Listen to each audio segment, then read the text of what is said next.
And now, podcasting from the sun-scorched desert Southwest, weighing in at a combined total of 340 pounds, Brad Winchester, Tyler McDowell Blanken, R. Gimmick Infringement. Welcome, everybody, to the Gimmick Infringement Podcast. I am Brad Winchester, and with me is my tag team partner, Tyler McDowell Blanken. Tyler, I was just thinking about our big payday from the 19 Media credit card from the HR department over at 19 Media, and it's a good weekend. How are you doing today?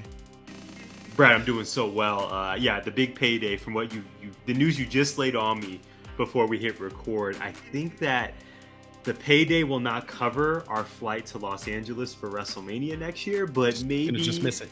Yeah, maybe we can buy like a Jolly Rancher at the airport. Not a bag of Jolly Ranchers, but maybe just one for now. Yeah. But by the time April hits, hundreds of pennies. Hundreds of pennies. We appreciate the 19 fam. Obviously Mo and Warren and their leadership and the entire talented crew that we're so fortunate to work with. Brad's doing so well. Like I said, man, busy weekend. Yesterday was nuts. You could probably tell I was kind of away from my phone for at least half of the day. I think from about 9 a.m.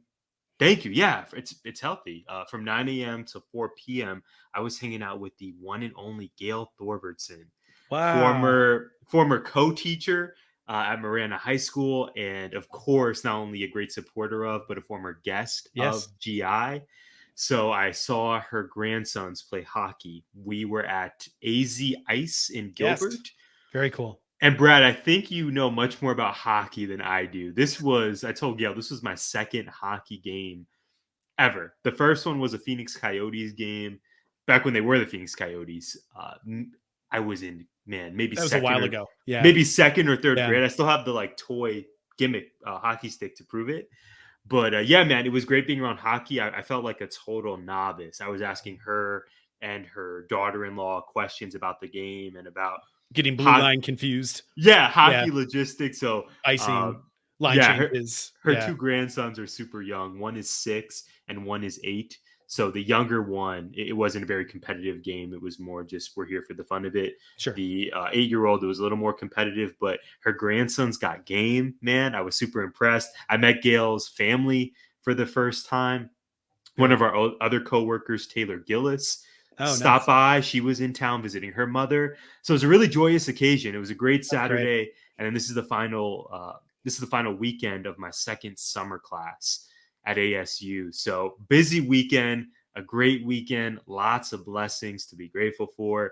And I'm so happy to be here with you. I know you are heading into a really, really big week. So I want to now pass it over to you to hear how you're doing and how you're feeling as we approach Freya's first day of kinder. I have been struggling with this more than Jess, I believe. Wow.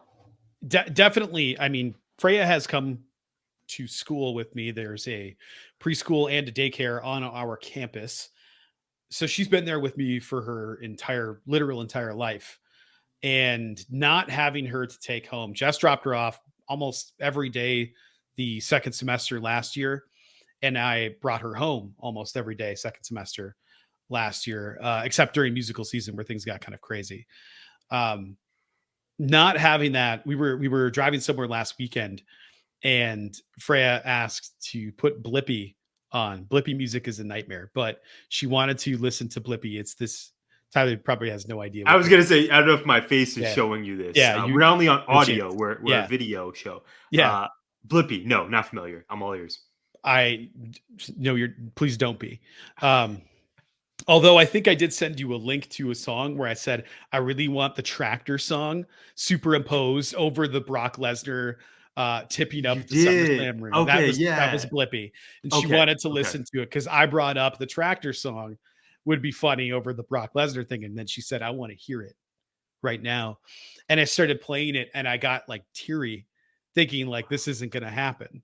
This is not a thing that'll happen. She's like 2 seconds away from grandma's house. It's a 1.5-minute drive from her school to our house. I will not be picking her up because they get done like an hour and a half earlier than we do. So There's just no chance that I'll be doing that. So it just hit me all at once. Like, she is not going to be there anymore, and I'm not going to know what she's going to be doing. And I now fully understand the implicit trust that parents have to put into their teachers and to the school and the support system that the school is having a little one going into it. I've been a teacher for, this is my 16th school year, and it's different with older kids because it's like I hardly have any parent involvement. If there is, it's accusatory more often than anything. Like, why aren't you doing your homework, kid? It's that kind of stuff. Where here it's like parents bringing in boxes of tissues and markers and crayons and glue sticks and scissors and all of these supplies. Yeah. And if I ever request, hey, can you bring in some Kleenexes? It's like, buy with your own money, rich boy. It's just, it's totally different. It's totally different. I saw somebody say we were the most overpaid profession over here, and I was like, oh, bro, what an awful take. This is on Twitter. I don't remember where it was. I heard somebody verbalize it. I had a guy tell me that one time in person, and I almost punched an old man in a Shopko by a pharmacy. That's what almost happened there, because he said, you probably have more money than you know what to do with. And I'm like, buddy, I don't know how to pay for these back pills I'm getting. I'm like 25 years old and my back is out because of stress. And you want to tell me I'm making too much money? Get ready to ride the floor. It was this close. Shout out to Monroe, Wisconsin. Not to that guy. Yeah, what an important take.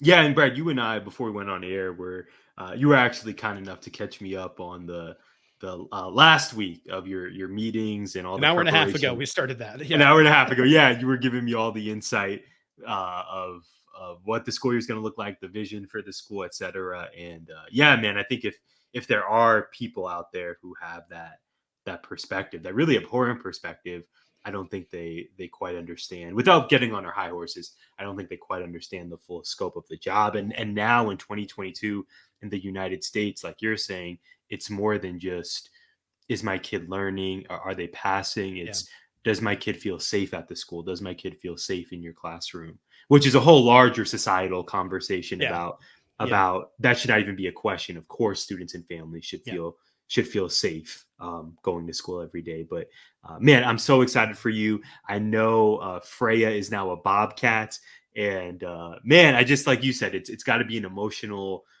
moment for you, and I'm sure you'll have those feelings throughout the week. But she's growing up, and she is going to not only graduate from the Nightmare Factory in about 15 to 20 years max, but she's also just clearly going to do a lot of great things in this world because she has two wonderful parents. So I can't wait to hear about it. You're going to crush these classes, your freshman class, your CTE classes, social and emotional health. Mental and social. Mental and social health. Yep. Emotional is in there. Technician. Yes. Yeah, dude. We focus a lot on that. Like, it's like the how to help a person class. I don't even know how else to describe it. Need it now more than ever. At our in-service, it was one of our superintendents, shout out to you, Kristen Reedy, said that the incoming kindergarten class is the class of 2035. And it put it into perspective for me. I was like, it's really not that far away. That's not far off. And it totally freaked me out. So yeah, looking forward to it, excited for her, but I'm just as excited to get into this with you, Tyler. Tyler, let's dive in. Let's keep it under an hour and a half this time, shall we? Yeah, let's do it. Let's go. Question 1. Yeah, man. So with our new-ish format of covering WWE and AEW as close to equally as we can, especially under the new Triple H regime, and as excited as we are, I really struggled with just asking you one WWE question. But I think I'm going to go with some recency bias here, and I have to ask you about the conclusion of SmackDown this past Friday. So somehow, Brad, I don't know if you would agree with this, but I'm gonna state it. To me, Karrion Kross has become the most polarizing wrestler in the industry. So first, I want your take on that in a moment, because I would imagine you have thoughts on that one way or the other. I'm open to hearing what you think. I think he is the most polarizing guy. Some people swear by him. Some people were not about this re-debut. My question, though, is he came back with a statement to be made. He had Scarlett We heard the entrance theme, Brad. Maybe we'll see some proper lip syncing next week. I would imagine they get a full How entrance. dare you? I know you will be stoked for that. Longtime listeners of GI know that Brad has some very authentic, strong feelings about their entrance. But my question for you here, my partner, is with this debut of Karrion Kross, is he going to be the guy that dethrones the head of the table, the tribal chief, Roman Reigns? For one of the belts, maybe not for both. We both saw the news that I think Fightful put out there that the network is USA Network specifically is a little bit like, oh, well, we're not getting a prominent title. In other words, one of the main titles, men's titles, on their screens very often. So they'll probably have to split them, or Roman's going to have to show up on both shows all the time, which doesn't seem like a thing he wants to do. And I'm not sure that Fox would like that. So the only way around that is to split the undisputed part. So I could see Karrion Kross getting that push. I don't know how that's going to go. I think it's great that he's back. I really liked his presentation in NXT. There's a lot of people that don't like him, primarily because of the Adam Cole promo or the Johnny Gargano. We got to talk about it, right? Yeah. The Adam Cole promo basically telling him he's not good at wrestling. The Johnny Gargano at the end saying, you might not be able to do whatever, but because of his wife, he was talking about his wife, said, but you couldn't lace her boots, and then leaves. There was a bunch of talent on there burying his wrestling ability, and the way that they booked him, he wasn't exactly showcasing his wrestling ability. So I don't know how much of that he has. I've never seen him really wrestle. I'm not going to go out of my way to watch Choose Your Narrative. So there's just not a lot out there. And I didn't watch him as Killer Kross in Impact. So I have no idea. What I would like to see, I'm fine with the lip syncing for the Fall and Pray, because she can scream it.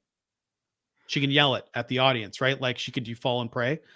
It's all the other stuff leading up to it. It looks so bad. It looks so bad. You can't Milli Vanilli that shit. It looks terrible. It's one of the worst. I'm so happy things. we're bringing this back. I didn't know if this was going to happen. That was the best part of the whole thing. Is you know what Scarlett did when she came out? Did you see what she did? No, I saw her at the very top of the entranceway, and then the hourglass. Yeah, she goddamn stood there. That's what she did. Yeah, exactly. That's all she should do. Drew was come just out, look incredible, be that manager, come out with the hourglass.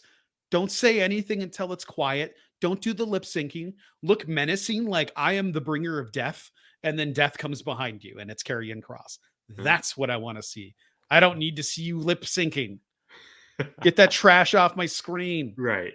For a song that she sung, right? That is her voice on. It's her voice. So right. I don't want you lip syncing. Yeah. Mic her up if that's what we're doing. Like, let her sing it. It's weird. Yeah. It's so weird. Nobody else is doing that. It looks bad. It's like, we already know that the fights are fixed. I don't need the singing to be as well. Like, just stop it. That's a hell of a quote. Yeah. Brad, I'm glad to hear that you are optimistic about him being back. It seemed like this was kind of a no-brainer now that Triple H is running the show, that his guy would be. We often, I think, read about and discuss how all the NXT talent from the Black and Gold days, like these were Triple H's quote unquote babies. The Garganos, the Ciampas, Sasha Banks, Bailey, name the talent that was really spotlighted in NXT. But I don't know, as a loyal viewer of the Black and Gold brand, really from day one, Brad, I don't know that there was one person who was pushed as dominantly as Karrion Kross was. Right. I know you remember this event as well as I do, that In Your House NXT show, that fatal 5-way main event where Kross beat, man, who did he demolish? It was Gargano, Pete Dunne. Adam Cole was in Adam Cole. Yeah. And was it Kyle O'Reilly? No. It might have been, because that was around the time that Adam Cole and O'Reilly were feuding. Yeah. I can't remember. Oh, was it Pete Dunne, Cole? What's Gargano. his face got released as well? Bronson Reed? It may have been. He may have been like North American champ or something Yeah, else at the time. I don't remember. but these were prominent wrestlers in NXT. And Brad, I think you and we may need to go in the vault for this, but I believe you and I predicted, if we even had GI at that point, I think we were just texting about wrestling back then. You and I predicted that Kross was going to drop the belt at that event because it just made so much sense. It's a fatal 5-way. Kross does not have to be pinned to lose the title. And yet, not only did he win he obviously won the match because he pinned someone. So it just seemed like Kross. Kyle O'Reilly was the Kyle O'Reilly. Thank you for checking that.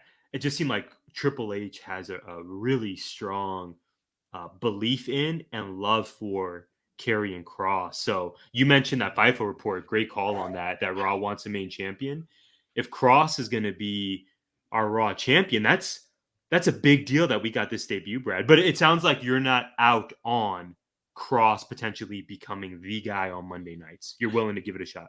No, yeah, well, of course I am. I think his Triple H won't screw it up. He understands that character. Vince didn't. That's why they put him in that stupid gladiator mask. Yeah. It's a main roster gimmick for sure.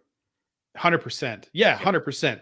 He has the look. He has the size. He screams WWE. I don't know why he wouldn't be there. He's got hair now too. He does, and I'm glad they didn't have him shave it. I dig it. Agreed. Maybe he'll shave it off again. My guess is that because it's the reports from Fightful said it came together pretty quickly. My guess is that it was like, hey, get on a plane. I want you here tonight. And then he landed, showed up, and got on stage. That's probably what happened there. But out of that fatal 5-way up until Friday, when Karrion Kross came back, Pete Dunne was the only survivor of that match. Nobody else is in the company. Wow, yeah, O'Reilly and Cole are over at AEW. Gargano is still doing whatever he's doing. Probably coming back to WWE. I will be watching Raw. It is in Cleveland. I wrote that down right next to me. I have Gargano, all caps, shows up on Raw, ? You beat me to it. Yeah, 100%. You think we get him? I think if we're going to, it's going to be tomorrow. I can't imagine that it wouldn't be. Listen, man, like here's the takeaway. I liked the wrinkle. Karrion Kross showed up. Now what? Like, that was my question, was now what? It ended with a cliffhanger. Drew got laid out. We know that he's fighting the tribal chief over at Clash at the Castle. Is it going to be a fatal 3-way now? That's a way for it's a way for Roman to drop one of the belts and still be protected. Yeah, it's got to happen, right? And then it'll change. Like, he's still the champ, but he hasn't been pinned in however many days. Can still be the thing, and then he could be Universal Champion for as long as he wants to. Because I think it'll be the WWE Championship that he'll drop if he's staying on SmackDown. But yeah, I don't know. That's an easy way to do it. I don't know if you give it to Kross or if you give it to Drew, but yeah, I could see that happening. I think it's a good move. The more people that are employed, the happier I'm going to be. And the more people that are there, the less likely we are to get a bunch of rematches that nobody wants to see. So I am all here for that. Dude, SmackDown was good. It was a good show. Yeah. I felt Ricochet won. Shayna Baszler is that back. That match was fun. That Corbin Ricochet match was fun. Shayna's getting a championship match. Getting a championship, probably, right? I sure hope so. There's so much, and I love Liv, but I just want to see Champ Shayna. She deserves it as much as anybody else does. I enjoyed the pacing of the show. I thought Raw was paced really well. That 3 hours flew by for me, as opposed to the week earlier where parts of it went well, and then parts of it were like, oh my God, that first hour was fast. And then the second two were just being dragged across the floor to the finish line. And then I thought it was good. I haven't watched live Raw or live SmackDown. In fairness, I didn't watch live SmackDown this week. I couldn't. But I haven't been excited to in a very long time either. The last SmackDown that I was genuinely excited to see was when I heard about the Danielson AJ Styles match that went for half the show. Had to watch 45-minute match on a Friday. Yeah, that's nice. Yeah, it was incredible. Yeah, dude, I don't know about you, but I'm super hopeful. We have wrestling happening. It's great. It's great. It's a very hopeful outlook. Yeah, I agree. It's a great time to be a fan. So this week we have Tommaso Ciampa. He is, or I guess just Ciampa. Not sure when they're going to start that.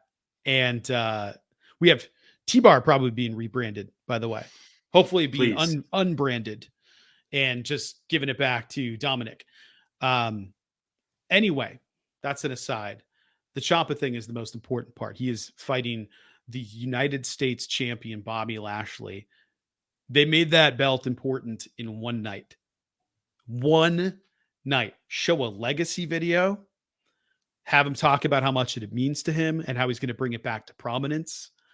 Put a tournament up where people are fighting for their lives to stay in it to win. Tyler, do you like the tournaments back in WWE? Of course. And what tournament? What's your next tournament that you hope to see? Yeah. Outside of the ones that have been announced. Okay, I was going to ask because we know the women's tag titles are coming back. That's, to me, as big of a story, honestly, as anything, is that we're going to have that back, which leads me to feel some hope that Sasha and Naomi may be returning soon, which I think makes all of us happy. So, yeah, man, I just first want to shout out that Styles clash that you sent. Oh you were the person who broke the news to me that Ali 450 into AJ Styles clash 1, 2, 3. Although I'm never a huge fan of Ali being pinned, that finish was beautiful. He looked great. Shout out to Miz. AJ wins. Yeah, man. I love that. Being said, to answer your question, I love that tournaments are back. It's just such a simple way to not only fill your programming with great content, with great matches, but like you said, Brad, it makes the titles feel important because these men and women are fighting for it. They're fighting for the top prize. Yeah, man. So super excited for Lashley versus Tommaso, or just Ciampa, we're calling him now. I'm not sure that Ciampa wins. I want to say yes, but I don't know if I'm ready to predict that quite yet. In terms of a next tournament, I think Gunther is doing great things with the IC belt. We're getting Gunther versus Shinsuke, which, as you would say, is going to hump Slap City. So I think the IC belt is in a much healthier place now with him there. Well, I want to ask you, because we already know we're getting the women's tag tourney back, so it would be a cop-out for me to say that one. What do you want to see? This will be my answer, but I'm also going to turn it over to you with this. What do you want to see become of the 24/7 championship? Because I think, hear me out, I think if this were repackaged, if I can use that verb, if 24/7 was repackaged, I think a month or two down the line, that could make for a fun tournament. But again, it would need to be totally redesigned. It would not be the schoolboy or schoolgirl championship. It would need to be something much, much better. So I'll go 24/7, but I want that belt, I want that division completely repurposed. It could be great, right? Well, the way that you said it, it's going to have to be completely different. It's going to have to be something that can't be the kid belt. All you're doing is describing the hardcore belt. I was just about to say, like, we'll just make this the hardcore championship tournament, right? Mick Foley will come back, and and I don't know. We thought we were getting the hardcore belt when Mick Foley was on Raw introducing this thing in the first place, but then we learned, it's just a silly entertainment sophomoric title. It's not the hardcore belt. This is the time we bring the hardcore belt back, Brad. Either that or have Mick Foley come back to destroy the 24/7 championship belt because it's stupid and there are too many belts. Either one. Either one I'm fine with.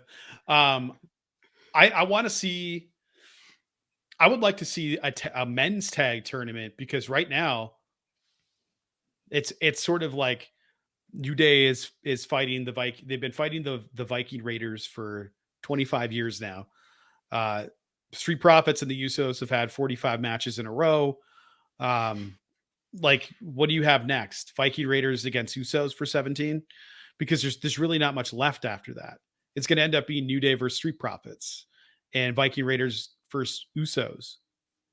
Who are the other teams? Alpha Academy. They barely know what to do with them at this point. I feel like it's just, they've been doing a lot of single stuff, and I'm here for that. Chad Gable all the time. I miss old Otis. I can't believe I'm saying that.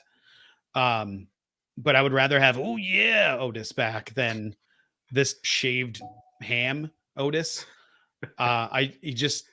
He looks like a big baby out there, like an incredibly strong, terrifying baby, where he could be Vader, just killing dudes and Vader bombing them. And they're kind of doing that, but he's wearing like the bright unitard. I don't need that. Like, let this dude be a badass. I just don't know if they know what to do with the men's tag division right now, because it seems that there's only really 3 prominent teams, maybe 4, but it's 3, and then teams that get hodgepodge together. There's no FTRs. There's no like old school tag teams like the Dudleys, hell, the Headbangers. Like, at least they were together. Do you think that if we get Johnny returning to Cleveland, that we could reform DIY and then Ciampa and Gargano are back? I'd rather see that than Ciampa and the Miz. Me too. No-brainer. If that would be a great place for Ciampa to turn. I think maybe if Lashley beats Ciampa and Miz turns on him, there you go, and then he's just beating ass in the ring, and then Rebel Heart starts playing. Yes, and then we get DIY back. I think that would rule. I now need this. Yeah, it's not going to happen. My predictions have been. I've had great fantasy booking. None of it has happened. You really have. Well, then there's always. I've heard this. I think this may have been Alex Pulowski from Fightful. And if it's not, then I need to figure out who initially said this. But you also just have dangling there Kevin Owens and Sami Zayn with the ability to tag. And tell me you wouldn't want an Usos versus Sami and KO. That would be incredible. If they kick Sami out of being an honorary Uso, it's right there. We need, when Kevin Owens comes back, we need that man in a title picture. He's just too good not to be. I really want Sami Zayn to be like, I'm going to call my friend El Generico to come down here and kick your ass, and then have him show up wearing a lucha costume. Sami's amazing. So all good things from WWE this week. Hopefully we get more tournaments, and hopefully sooner than later. But Tyler, it's time for you to once again regale us with my favorite segment from the week. It is time for a rose from Tyler. Take us away. And now for a rose from GI's most eligible bachelor. It is that time, Brad. So hopefully short and sweet this week. We have some pretty big developments. There was a new villain established, Brad, as I predicted. As a seasoned Bachelor and Bachelorette viewer at this point, I knew that a new villain was on the horizon. In one of my articles, gimmickinfringementpod.com, my most recent one actually, I made predictions for the rest of the season. And if I'm looking here, I incorrectly predicted this, Brad. I said that the next villain, gimmickinfringementpod.com, what a beautiful site, Brad. You really have just completely done your thing on here. I predicted that the next villain was going to be, what did I say? I was wrong. I said it was going to be Jordan H. or Mario. I know those two names might not mean anything to you, Brad, but I thought that Mario's confidence would do him in, and I just think that Jordan's hairstyle is a total heel look. It had all the makings, but it turns out this other dude named Hayden was the heel. So on this past week's episode of The Bachelorette, we saw him being just so cringe, just really regretful comments. He told Gabby that Gabby is essentially too much of a hot mess for him. She's rough around the edges. And he told her this because he said, I'm actually going to choose to be with Rachel because she has it more put together than you do. Which is not great. Just say that you have a better connection with Rachel, and you don't have to tell Gabby in front of her face that she's rough around the edges. So Gabby experienced a lot of trauma from that and shared that with some of the guys she spoke with in this episode. So Hayden was the heel, and Brad, as The Bachelorette does so masterfully, Hayden was built up to be this heel in one episode, and then by 9 p.m. Arizona time, that dude was giving the boot. He was told to kick rocks. He was eliminated. He was also caught, before the elimination, he was caught saying that he doesn't trust both of these women. He said that to one of the guys. And instead of women, he used a different word that starts with a B and ends with an S. Ooh. So clearly one would surmise that this is a classic case where the guy came on for fame and publicity and not for the right reasons, if you will. So Hayden, total heel, built up, gone, and he ended the show, Brad, by saying that it's okay because Gabby and Rachel could never love me as much as my dog back home. And so he was talking about his dog, and it was just, this guy is in it for the followers he can gain. Clearly, final update I want to give you, Brad. The episode also closed with Logan, our resident Pat McAfee lookalike from San Diego. I predicted him, Brad. You may recall from my article, I predicted Logan to get Gabby's final rose. Mm-hmm. There's still hope for that prediction. He is still on the show, but he is a part of Rachel's group, Rachel's cast of men at this point. So the episode closed with a tease that Logan is going to have a conversation with Rachel and let her know, hey, I don't know that I want to pursue this relationship with you anymore. I actually want to move over to Gabby's side. So that's what we've been teased. Logan said he is going to have that conversation. We don't know how either woman would take that news, but I will still say that he ends up getting Gabby's final rose. So hopefully we'll get some developments on this for this week's episode. But man, the drama is intensifying, Brad. Already, it seems like there is not many men left. They are still on this cruise ship for some reason. It's an interesting time to be a Bachelorette fan, but I will be tuning in. And as always, I hold out hope that you will too. Tyler, I don't know if that will happen, but I can't believe that somebody would call these women bushes. I'm ready for your AEW question. Yeah, just not. It's like, dude, why? First of all, it's terrible. wrong. First of all, What it's is wrong. this? Period. Be better. 1990s Raw. Yes. Yeah. In it for the wrong reasons. But Brad, like you said, it's time for our my AEW question for you. And this is, again, another one where I could have gone in maybe 5 different directions, but I followed my heart for this one, Brad. And I want to talk about the dumpster match between the Ass Boys, aka the Gun Club. Your favorite entrance theme in all of AEW, might I add. We had the Gun Club versus the Acclaimed, babyface Acclaimed, Brad. I love so much about this. I love Anthony Bowens. I don't know if you popped for this. I never texted you about it. I love Anthony Bowens saying "eat shit" before he hits Austin Gunn with the trash can. Yes. I loved his Billy Gunn inspired gear. Instead of lips, he has scissors on the neon tights. I love everything about this. Max had the Road Dogg gear. Yes, and he had the mic drop as well from the entrance structure. Very Sting-esque. So anyway, the result we wanted, no surprise there. Here's my question for you, though. The Acclaim, they are now baby faces. They are as over as they've been since debuting on AEW. I want you to tell me, how soon can these two become the AEW Tag Team Champions? And I want to clarify, I don't want Swerve and Our Glory to drop imminently because they had a banger of a match on Rampage. But how soon, realistically, could they become tag champions? And I want you to book that for me. Could you see them eventually taking the belts off Swerve and Our Glory in a potentially babyface versus babyface situation? Or do you think there's a different way we can get there, maybe at the end of this year or even in 23? It's a good question. I don't really know. Yeah, I can see them getting it soon. This is, again, one of those things where it's like AEW has the ranking system, but I would love to see a tournament. I think it should come down to the Acclaimed and FTR, with FTR somehow getting screwed out of it. I would be fine with that, but I would also like to see FTR and CM Punk go for the trios titles. So that, I think that would be a lot of fun. The Brett guys all in there fighting for the trios title. That would be their name, in fact. Probably, yeah. I can't think of what else. They'd probably call it like Heart to Heart or something.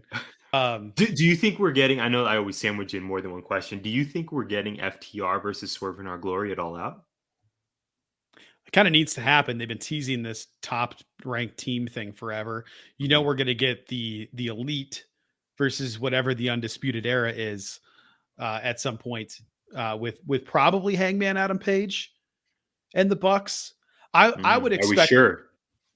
I would expect that that's what's going to happen, and then Kenny's going to come back at the end of it. Because I don't think it's going to be for the trios title at All Out. I don't know. Maybe it will be. Oh, I don't wow. know. But It doesn't need to be. no, it doesn't. Like that can happen later. I'd rather see the trios title happen, the inaugural one on TV anyway. More eyeballs on it. But I could definitely see this big blood feud happening on a major pay-per-view, especially with Hangman in it. And they could build that out for months and it would be fine. They don't even have to wrestle all that often. Like, I don't want Hangman wrestling Adam Cole anymore, but it makes sense why Hangman would come help his friends against the scumbag Adam Cole, right? Like they've been feuding forever. Yeah, of course. But I don't and know. Great Hangman gear, by the way. I would regret not mentioning this because I texted you that we will discuss this. Just a quick mention, man. My favorite fashion sense in all of the men's division.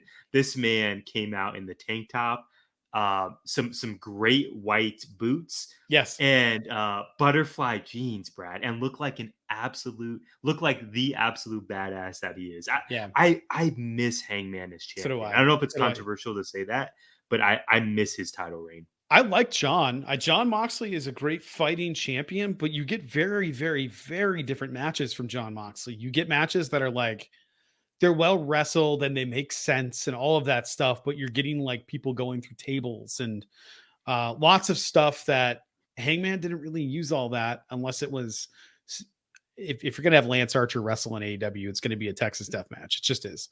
It always is. Yeah, we've accepted that. Yeah. So like aside from those steps, it's really just I'm gonna wrestle you. Those matches, Hangman, I still will say he had the best run, even though Moxley had a really great run. Moxley's currently having a really great run. So here's what I'll say about the Acclaimed. Hopefully soon. I don't know if they beat Swerve in Our Glory. I'm ready whenever. I'm ready for them to lose whenever. I don't need them to have the belts. I don't care. They don't even have their own tag team music. Like it's just Swerve comes out and then Who Am I hits and then it's Keith Lee. Mix it up or something. Like do something with it. So you're more interested in them chasing singles success. I have been. I don't want them as a tag team. They're too good as singles competitors. Sure. I like them tagging because they're fighting somebody they're feuding with. Like that's fine. But I want to see them be single stars. I just do. I want Keith Lee constantly in the picture for one of the belts. He should not just be in the tag team and tag team division because it's already stacked. They're currently champions with 400 other tag teams in AEW, and they're not even a real like honest to goodness from the ground up tag team. I'm not saying they're not having good matches. That match this week kicked all kinds of ass. Yeah, absolutely. That Josh Woods German. Whoo boy. That good Lord. Shout out to Josh Woods' strength because that was that was awesome. I love their chemistry. I think they're a great tag team. I just want to see them be single stars. Yeah. With FTR, I want to see them be a tag team. It's not that complicated, but I love when Dax does single stuff.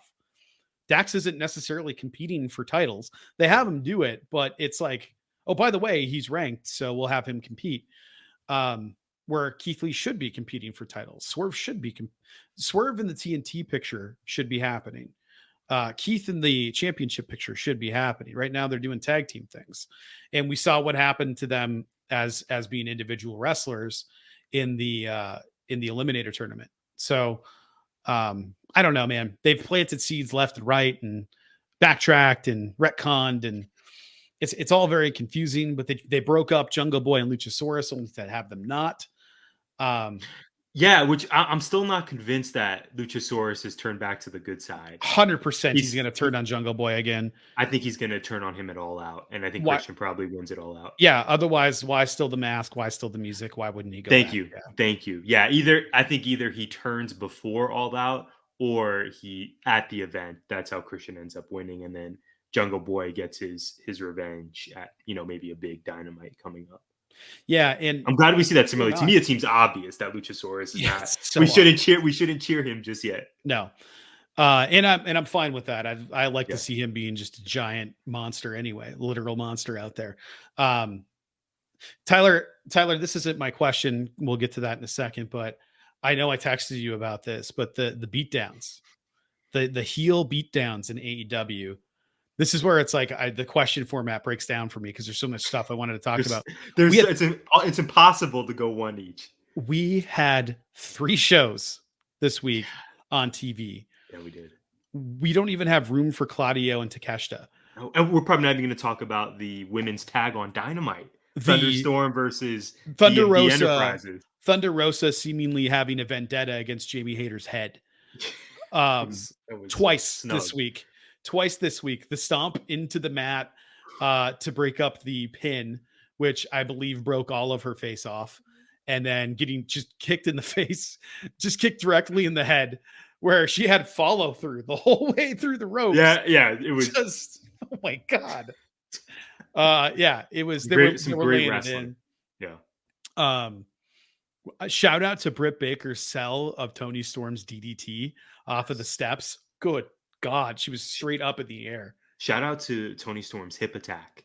Still, but I don't know which one. Was it Thunder Rosa or I don't remember. It probably was Tony Storm.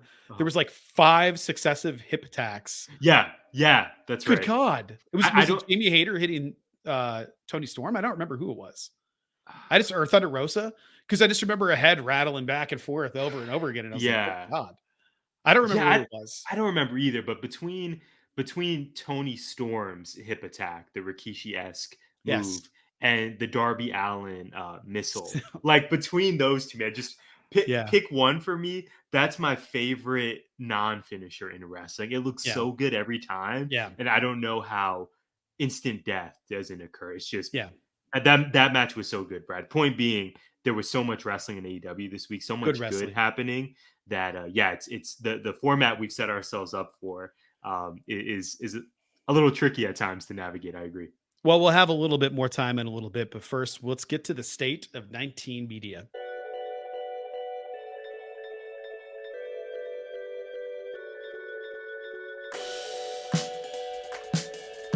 And now it's time for the state of the biz.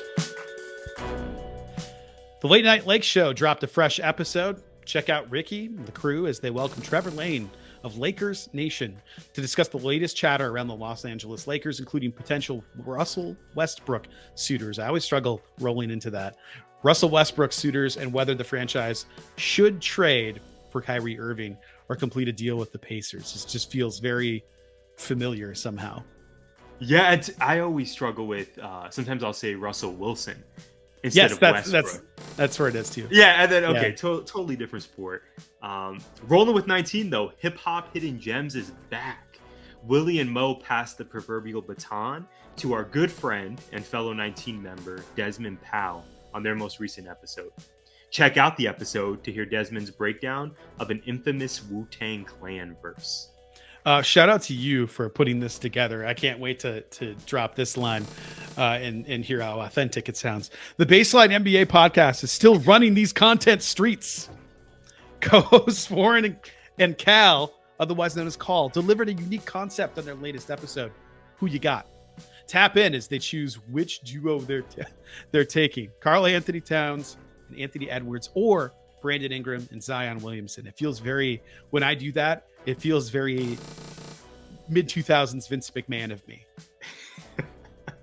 Never forget. Yes. It is and continues to be a big summer for the Orlando Magic and its fan base. On the latest episode of Close Up Magic, superfans Steven and Malik shared their thoughts on Paolo Banchero signing with Jordan Brand and Twitter's reaction to Malik breaking news about the Magic's new strength coach. Yeah, speaking of Magic, we need to talk about Dwight trying out for NXT. We haven't gotten there yet. No, we have not. The name Wyndham is popular here on GI. this continues. Mo released a new episode of Hidden Gems Golf. Tap in and hear his thoughts on golf's latest event, the Wyndham Championship from Greensboro, North Carolina. We also need to discuss that Wyndham Rotunda tweet or Instagram post that you sent me, Brad. Yes, we do. What an artful way to describe wrestling. That dude is just, he is talented. Yeah. But finally, speaking of talented dudes, shout out to Mike Steff, former GI guest and fellow podcaster. Hopefully you know this by now if you've been with us. You should, of course, check out his show, The Salty Thoughts of Donnie Ooh, for detailed, always passionate commentary on the latest news in sports, professional wrestling, New York politics, and much, much more. Tyler, I really wanted to bring up the Dwight thing because I was talking to Steven from Close Up Magic not that long ago, and it was kind of revelatory for me to think Dwight Howard just at an NXT audition. He wasn't necessarily invited there. He wasn't like, I'm this guest star. He's just like, yeah, I want to be a wrestler. I'm going to go to this open tryout. Totally wild. So odd. It caught me off guard. I'm not the biggest Dwight guy. Me either. But it's definitely newsworthy and absolutely worth covering. The dude is in incredible shape. Although his career has the trajectory of his career has been fascinating. I can't wait for the future. Future 30 for 30 on it. And I think I don't know if Steven and Malik would agree. Maybe we need to have him on. But I think most Hoop fans would say he's probably a Hall of Famer. So yeah, it's super newsworthy. Like you, I was just so taken aback by him showing up on the WWE Twitter account. Dwight Howard was here, and and he went to both days. He didn't go to one day; he went to both. I was gonna say it's either one of two camps. Either one, it's a total publicity stunt. But I don't know that he needs the publicity. He's NBA superstar. Or two, he does have a genuine interest in wrestling, and maybe pursuing this after his career. So yeah, Brad, I'm still processing the news. I definitely don't need this in my life, but if he ends up being good at this, and again, like we've seen Pat McAfee, we've seen Logan Paul as recently as SummerSlam do well, if not really hitting it out of the park. And I've never claimed to be the biggest Pat or Logan guy or fans, but I can admit when they're impressive in what they do in the ring, especially for celebrities. I think Dwight, man, with his just imposing size, again, dude looks to be in phenomenal shape. Maybe we'll get Dwight Howard on our screens in a few years. Like Shaq had that spot with AEW, that mixed tag match, and that was a lot of fun. So I don't know if Dwight intends to do a one and done, or if he really wants to be on our screens every Fridays. But what do you think about this? It's so strange to me. So I do think he needs the PR. I know Tyler, dare I say, he was an NBA superstar. I don't believe that he's been on anybody's radar for years. Like, it's sort of like Iguodala, he was a finals MVP one year, right? I'm not wrong about that. Yeah, okay. No, you're absolutely right. Bear down. Absolutely. But what the hell is he doing? Yeah. I couldn't tell you, like, half of these stars that sort of like, I have no idea where Derrick Rose is right now. I have absolutely zero idea. So Iggy was on the Warriors team that just won, but he definitely didn't have the prominent role he did when he was MVP. Yeah, absolutely. Right. And for D Rose, last I knew he was playing for the Knicks. But I have no idea where he is now. Yeah, the point is that it's the last I know. I don't know where Dwight is. The last time I saw Dwight, he was on the Lakers. I don't know when that was. Yeah, he's been I think he went to Houston and then Philly at one point. And this is not exactly our wheelhouse. Well, he was in LA around the time that all that stuff dropped, right? About him. Stuff came out that was like, probably should have just stayed private, but things got weird there. When I think of Dwight, I think of him dunk contest Superman cape. Like I think Dwight would like you to remember him as that version of Dwight as well. Yeah. Oh, of course. Made it to the finals. Lost to Kobe, but made it there. Yeah. I think of Derrick Rose as a Chicago Bull, even though he was on my Pistons for a couple of years. That's what I'm saying. That's what I'm saying. I think Dwight is in that category of, he was this megastar. If you paid a little bit of attention to the NBA, you knew who he was, because I wasn't watching regularly, but I knew who Dwight Howard was. Sure. I still know who he is. If I saw like a picture of him, I'd be like, that's Dwight Howard. So if I can recognize that as a very casual sports fan in that realm, especially these days when wrestling has dominated my whole existence, I think him going to that NXT thing is good publicity. I think he wants to do it. Otherwise, he wouldn't have done 2 days. But I think at NXT specifically and the WWE would love to have somebody that has that much stature coming in, because they signed what's her face recently, because I don't remember her name, out of the MMA world to I don't know if to an NXT contract. I would imagine developmental, but it was big news because this MMA fighter who is a pretty prominent fighter is now going to the WWE and is going to be making a lot of consistent money as one of the first female Cuban signed talents or Cuban born talents, which I think is super cool. That person's coming in with a name. And then you have somebody like Simone Johnson, who has a huge name, but is actively trying to make a name for herself and doesn't want to use that name and that clout. Right. For those of you that don't know who that is, because Johnson's a pretty common name, that would be Dwayne Johnson's daughter, I believe oldest daughter. And she's just trying to make her own path, that she wants to do wrestling, but doesn't want to be like the Pebble because it's the offspring of the Rock or something. Like, you don't need that. So I think Dwight having all of that clout already, having that name recognition, having that face recognition, being incredibly tall, being obviously a professional athlete, being somebody that could definitely improve on the mic, but he did decent. It wasn't bad. It just wasn't like polished. It was pretty rough around the edges. I think people go into promos thinking they have to be angry, and really, really intense, which is why I really hope Dexter Lumis comes back. And it sounds like that might be a possibility, because that gimmick would slay, pardon the pun, on the main roster. Like that gimmick. Yeah, it's so unique. There's nothing like it. Roster. No, because he just comes out and he'll just stare at people, like blankly stare at them. And that's all you need. The way he enters the ring, where he like uses the out, knuckles. Like, yes. Yeah, he just slides. Like, I don't know how he does that. Maybe it's easier than I picture in my mind, but it's just so, he's just totally perfected that character, which I really respect. Yeah. So give me that. Like, have him, I don't know, be managed by somebody. Like, imagine how funny it would be, how pitch perfect it could be to have MVP awkwardly managing Dexter Lumis. Like, current MVP just going like, the hell is wrong with this guy? Yeah. Like, well, he might need a new client soon. It seems like Omos.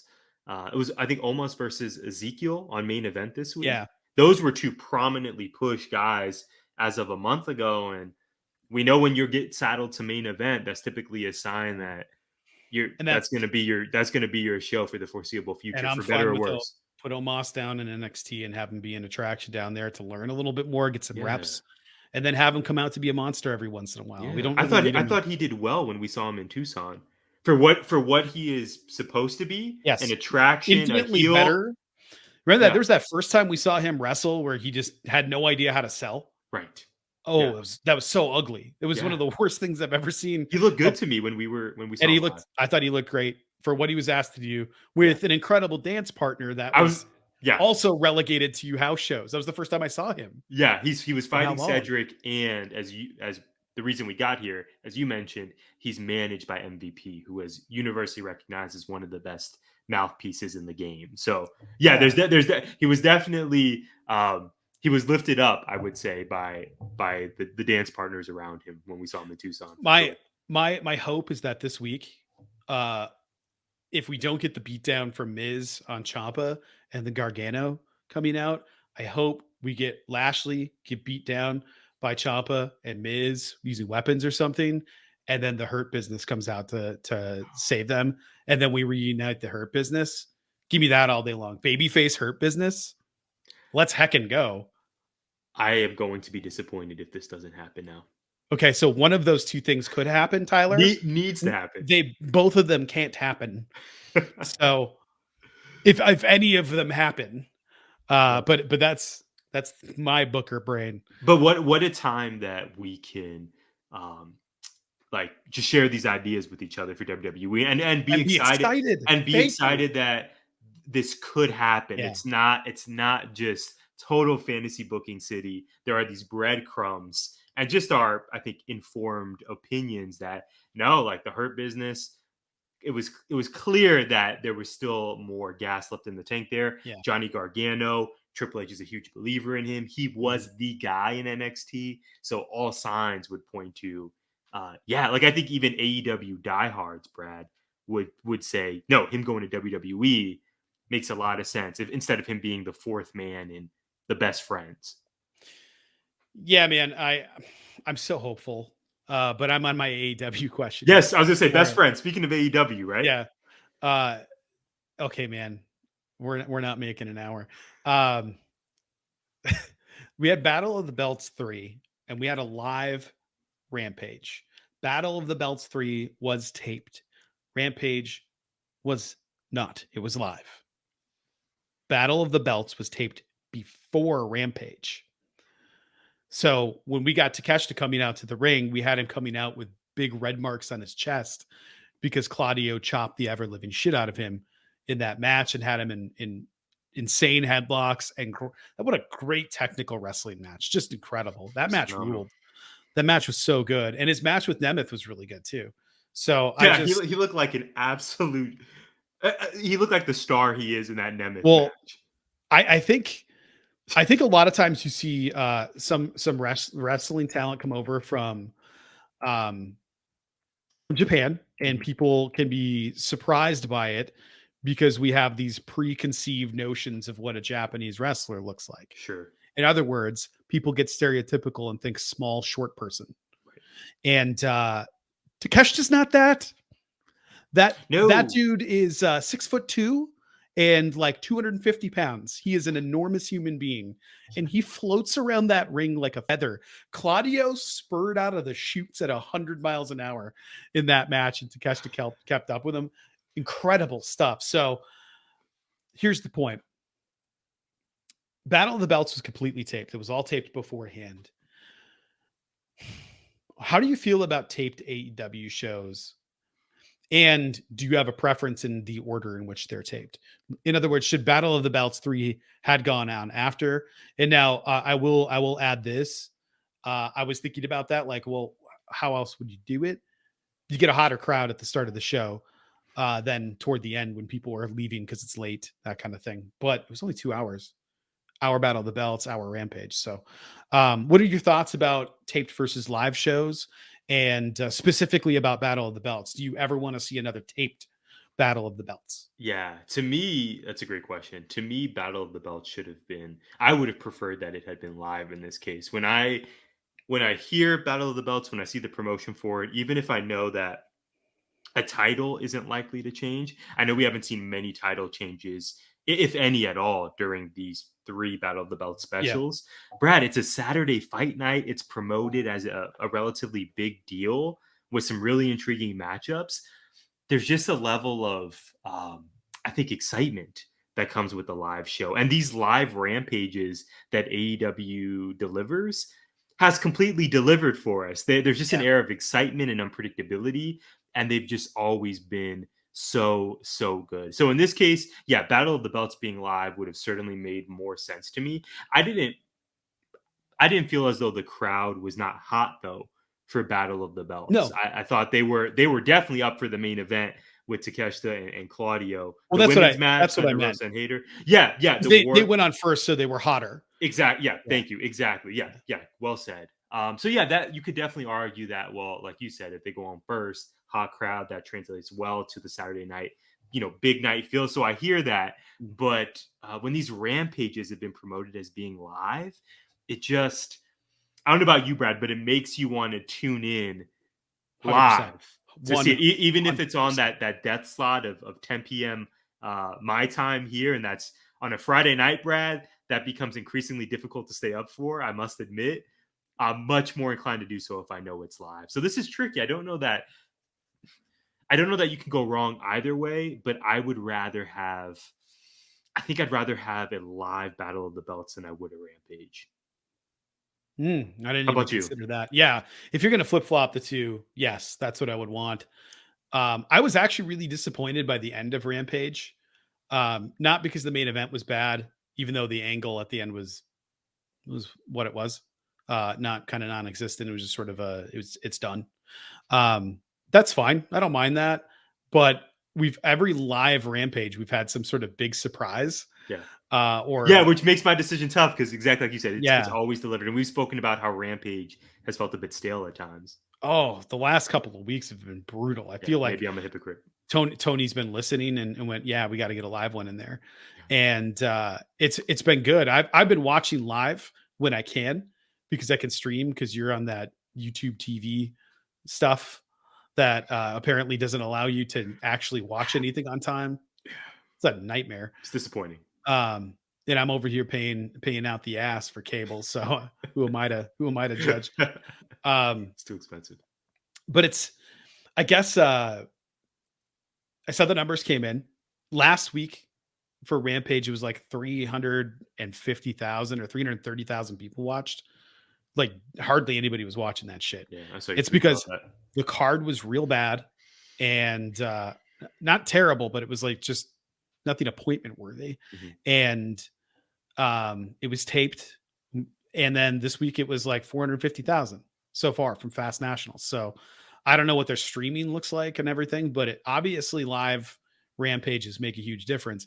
But if you're going to call something Battle of the Belts and be this giant defense of titles, I don't care about it because there's no stakes at that point. If you're taping the show, like, nobody's dropping those belts. If you're taping it, it's just not going to happen. They're not going to do that.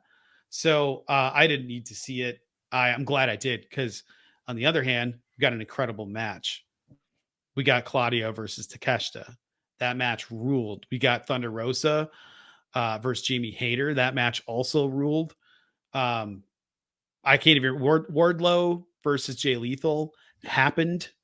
And then a 45-minute beatdown ensued afterward that was totally unnecessarily there, and nobody ran in to help him. So I was like, best friends.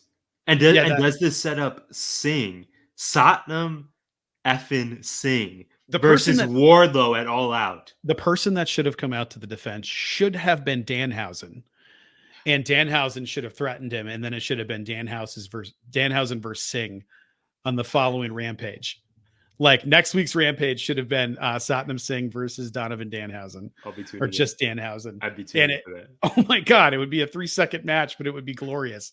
It would just be him like running through the legs, trying to curse him, that kind of stuff. Dr. Danhausen now. Yes, yes. I think that could be gold because it's just funny. I didn't need that match angle.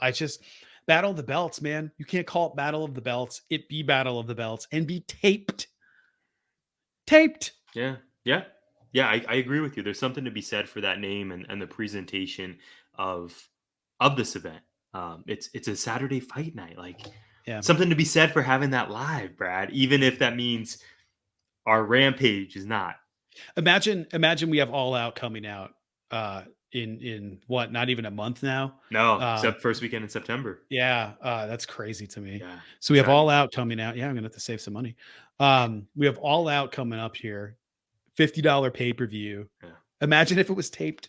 Who's buying that? Yeah, no. Like, not an it has to be live. And I get that we don't have to pay for Battle of the Belts, but we do. We have to have cable to watch this. This is not free. Exactly. Anyway. Yeah, you nailed it. Well, Tyler, it's time, I think, to move on to our final segment before we close out here. It's time to give some gratitude back into the world. Let's talk about what we're thankful for this week. And now it's time for a little self-reflection. So, think about yourselves or something.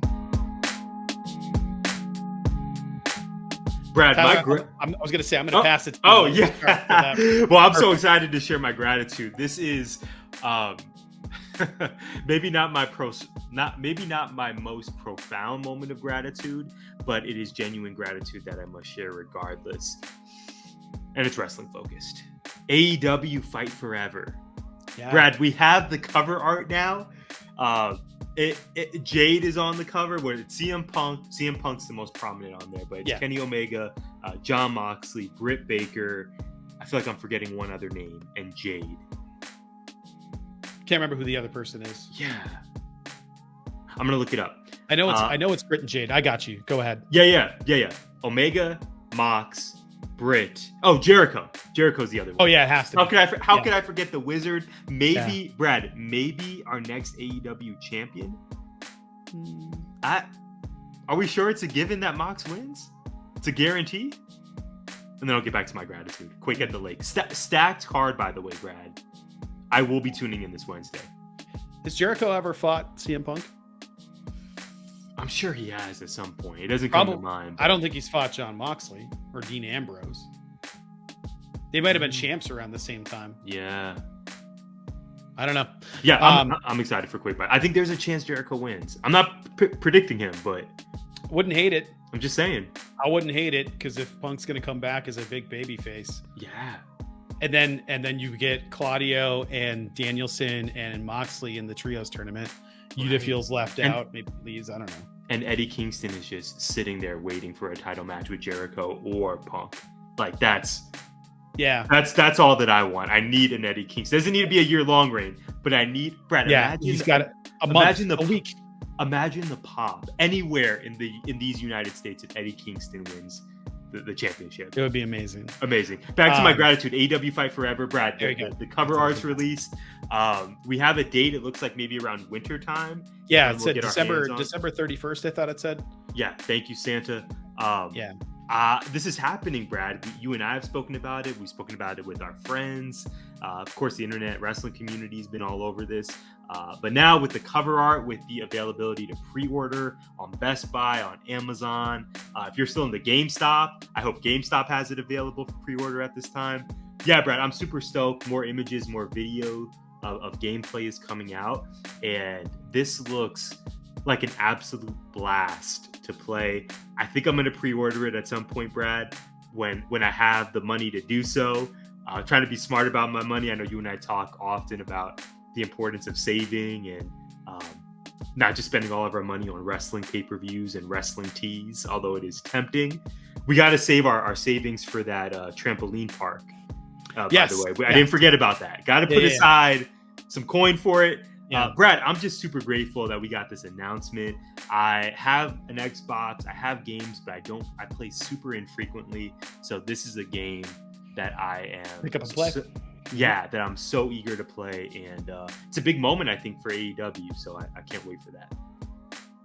Yeah, that's great. No, that is a really good one. I saw all the images, I saw the mini games and stuff. We'll see what happens. I don't know. I don't really like fighting games all that much. I'm not really into them. Sports games I used to be super into.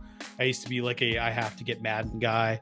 And back in the Genesis days, I love me some basketball, but we'll see. I don't know. I haven't decided yet. Haven't played a wrestling game in a while since I bought that abomination. That was 2K20, I think. We don't speak about it, but yes, that's the correct. Really terrible.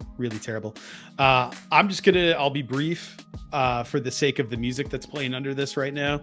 Because I have no idea how long we're going because we're talking about Eddie Kingston. I'm just grateful for having time because I don't think I'm going to have a lot of that going forward. So I'm grateful that I have time to spend with you. I'm grateful for time with family.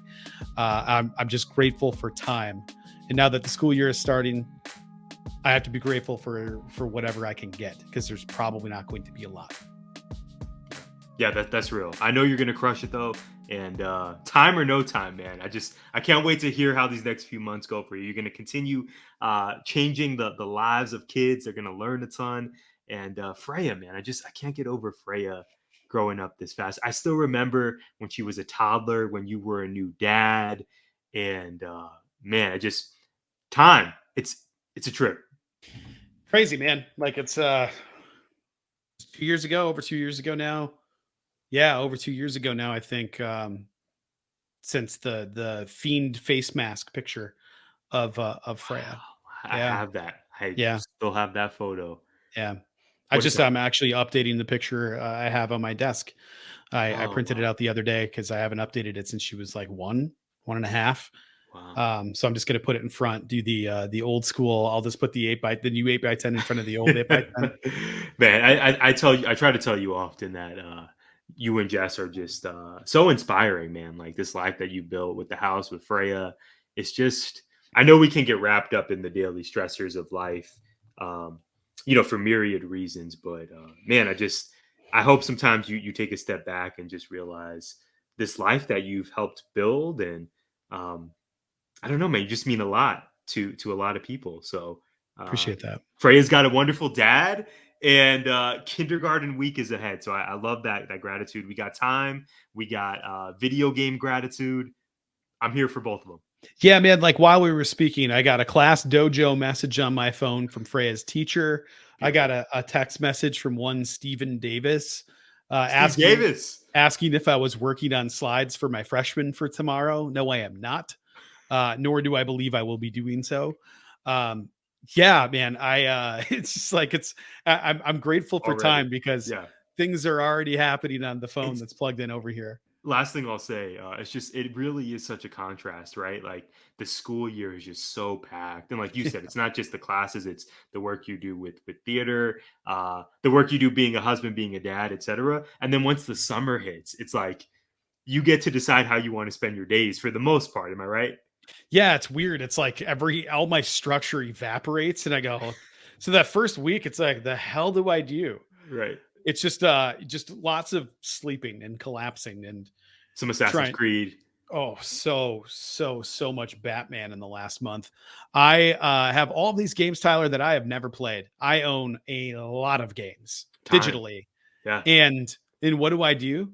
I go back to play the Arkham Asylum, Arkham City games for the 30th time, probably, because I can just pick it up and go and beat bad guys up and play through the story Amen. and just have a good time. And I don't want to think. Yeah. I want dog brain only when I'm doing that stuff. So I can't, no, I won't be finally committing to Red Dead Redemption 2, simply because that will be an enormous time suck. And I don't have that. I just don't have the time. Yeah. Yeah. But you thrive in structure, so Yeah, I need it. well, you may lack in time. I think you're just gonna, man. I know it's like riding a bicycle for you. You got this. Yeah, it'll be good. Yeah, It'll be good. absolutely. It's gonna be phenomenal. I can't wait. Also, Brad, speaking of things I can't wait for, we have reached the final portion of GI. I got to be honest with you. I've been waiting 1 hour and 11 minutes to share my final thought, which is actually a third question, if I may sneak it in here. Ooh, So, and I don't know why I texted- made that sound, Tyler. Ooh, what the hell was that? It's like a Chad Gable meets Shoosh. Like, Yeah. it was really weird. Yeah. Yeah. As I was saying, I texted you this earlier, so I'm not blindsiding you, hopefully. Brad, I sent you a song earlier Yes, you did. today. Do you remember which song that is? No, I don't. I played it. Very well then. This I don't. has No, been I a don't. good- this has I don't been a remember good- that. I don't remember the. Dude, you're never gonna get me remembering names of songs. I'm gonna put it that way. I got your back, Brad. I sent you a song that I heard on the radio earlier today. It is the 2003 masterpiece. I thought it was 4. Is it 3? It's 2003, December 2003. So you're close. There we go. Okay. Do you want to reveal the song? No, I'll let you do it. Okay. It is. I've already said things awkwardly enough for this show. It is Freak a Leak by Petey Pablo, North Carolina's own. So I heard this on the radio and I sent it to you as soon as I could, Brad. And I said, this will be discussed later, essentially. So I heard that song and I was reminded of how much I loved it back in 2003. So my question for you, my final thought, which is really a question for you, inspired by Petey Pablo. I want you to transport us back to 2003 and the iPod Nano that I'm certain you had, just like I had. Give us a few songs that were on your 2003 greatest hits that you were bumping back then. And I have some options for you because I got your back. I always look out for you. I Googled 2003 songs in anticipation of this question. Some suitors. Hey Mama by the Black Eyed Peas. Numb by Arizona's own Linkin Park. We have In the Club by 50 Cent. I know you remember In the Club. That was a great Yes. song. We have My Immortal by Evanescence. And then Slow by Kylie Minogue. 21 Questions, of course, by 50 Cent. And a bunch of other great artists that I'm sure you remember. Yeah, I'm looking right now at this. You were a Black Eyed Peas guy, presumably, or no? Yeah, I like the Black Eyed Peas, but that's not. I'm looking at a list right now of 2003. Uh, oh, that's an easy one for me. So What was 2000, the album you had? I doubt I had one. So I doubt I had one. I probably was. I don't know what was going on. What was going on in 2003? 2003 was me moving to college, going up and having no money, living in an on-campus apartment. So I definitely had none of these. Um, I went through like a dark phase of just streaming stuff, I think, or maybe not streaming, because it was right around the time downloading stuff like that was illegal. So I was probably getting LimeWire viruses on I was my gonna say, laptop. are we having a Napster conversation? Well, this would have been post Napster, but Okay. it would have been LimeWire. What was the other LimeWire. one? It was like I can't remember what the other one was, but it was probably LimeWire. Or some torrent sites or something where I used to Yeah. illegally download movies and stuff. I used to use Dat Piff for mixtapes. I used Pirate Bay. Yeah. None of these Yeah, are the way to go. No. no, It not was at an all. era though. I gave my computer so many STDs from those sites. Um, so the only album that I know that I had, the Yeah. only one I know that I had that year was White Stripes. Oh wow. Yeah, Seven Not a Nation bad Army came album. out that year, dude. Yeah, not a bad Um, album to have. but I'm looking at all these other songs and stuff on here, and it's like, good God, Someday by Nickelback. Oh, Mm. oh. Um, yeah, it would have been. I think that would have been that weird Swedish invasion time, where like "Get Free" came out. I don't know if you remember that song. I don't And think I do. well, the lyrics are, "I want to get free. I want to Oh, get free." oh yeah, of course. That was in commercials and yeah, of Mhm. course, I remember Yeah, that. great song. But I don't know. Hip hop was. I didn't buy anything because Tyler, I was out at the club on the weekends. Like I didn't have to. If I wanted to go listen to it, they're playing the same three. I censored myself. Three great songs over and over and over and over and over again. And Tyler, then they put them on repeat. Were you let me just ask you and follow up. Because I'm sure you heard this at your outings. Were you a 50 Cent guy at this time? Because he was running Tyler, hip hop. everybody was the 50 Cent guy at this Okay. time. Okay. There I had wasn't the, a I had the, I had the poster of that album cover, Get Rich or Die Trying. It was a time.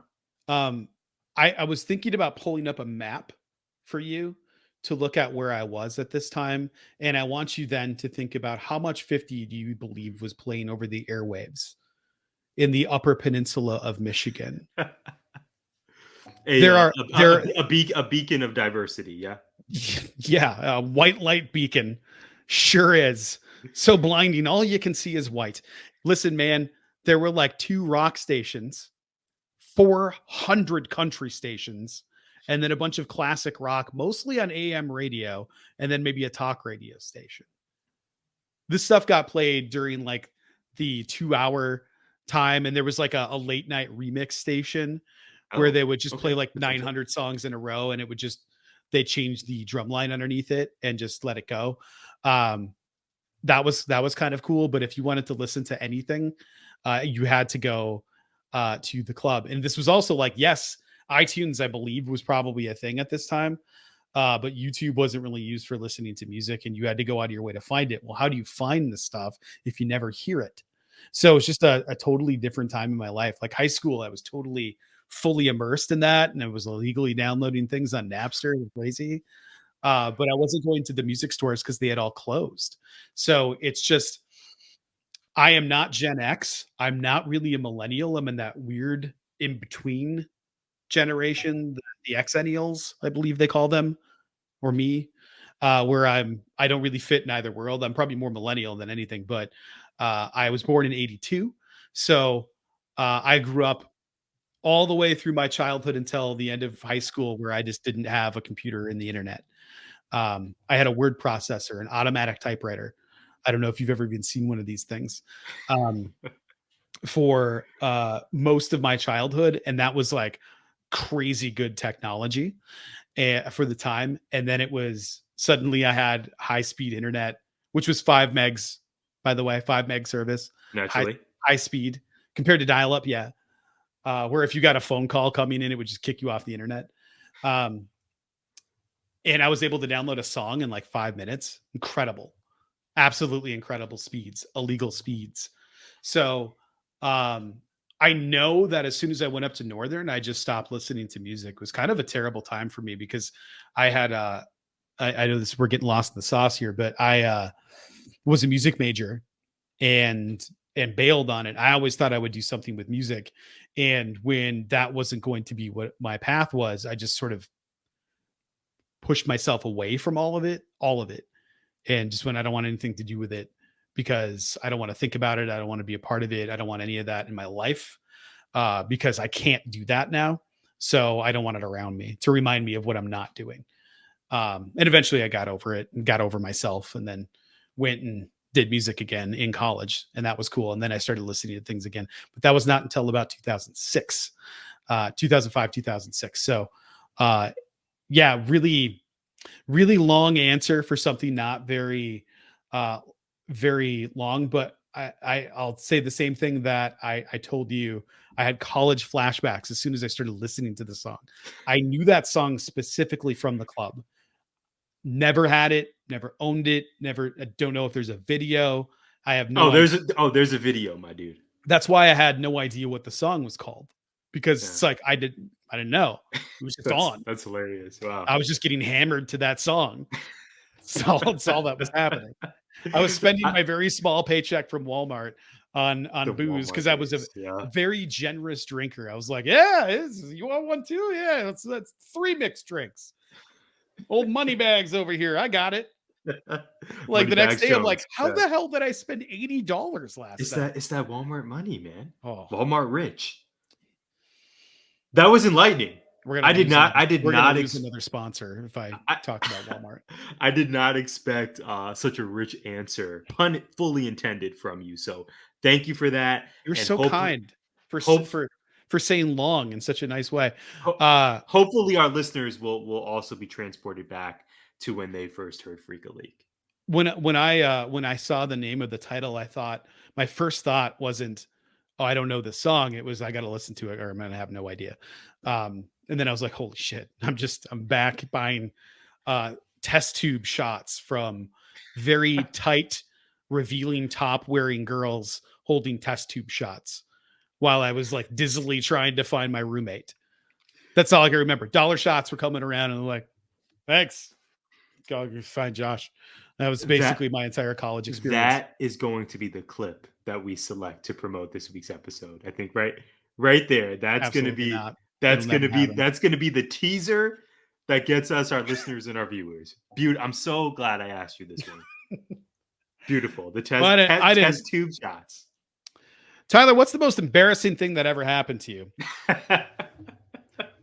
Anyway, I'm looking forward to my first week back. That's what I'm looking forward to this week. I don't have a question for you at the end.